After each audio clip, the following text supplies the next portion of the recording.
Bonjour à tous, on est Erev Shabbat Noach, Tafshin Pei Gimel 5783. On a demandé une fois à quelqu'un qui était très fort dans les ventes, c'était son métier de vendre des choses, on a demandé qu'est-ce que tu arrives le mieux à vendre. Il a dit, moi ce que j'arrive le mieux à vendre, c'est un produit dans lequel je crois. Si je crois dans le produit, j'arrive à le vendre super bien. On voit dans notre paracha que Noach a construit la Teiva, l'arche de Noach, pendant 120 ans. Et la raison pour laquelle il devait la construire sur un laps de temps tellement grand, c'est parce que Kadosh Baruch Hu lui a dit, construis la Teva pendant longtemps, les gens vont venir te demander qu'est-ce que tu es en train de faire, et tu vas leur expliquer que bientôt il y a le déluge, tout le monde faute, c'est pas normal, et le monde va être détruit, et donc il faut changer sa conduite. Et pendant 120 ans, Noach construit la Teiva, il construit l'arche, les gens viennent, ils lui disent qu'est-ce que tu es en train de faire? Il a dit bientôt il y a le déluge. On dit, il est fou celui-là, n'importe quoi.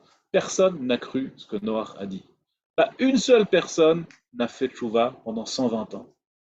La question se pose, même si tout le monde prenait Noach pour un lunatique, il voit qu'un gars construit une teiva pendant 120 ans, avec tellement de détermination, il n'y a pas une seule personne qui s'est demandé, peut-être c'est vrai, il n'y a pas une seule personne qui s'est assis avec Noach pour lui poser les bonnes questions, pour savoir, il parle avec Hachem, Noach c'est pas n'importe qui quand même. Pas une seule personne en 120 ans, incroyable. Nous disent Chazal, nous disent nos sages, que Noach était Miktanei Amana.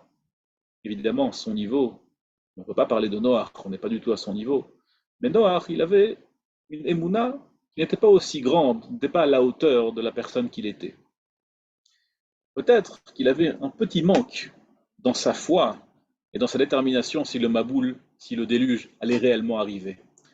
Et par ce manque de foi, par ce petit manque de croyance, et évidemment, encore une fois, Noach à son niveau, on n'a pas du tout le niveau pour le juger ou pour le comprendre, par ce manque de foi, il n'a pas réussi à convaincre qui que ce soit.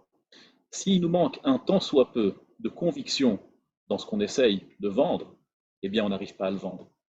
Et c'est ce que Noach n'a pas réussi à convaincre les autres.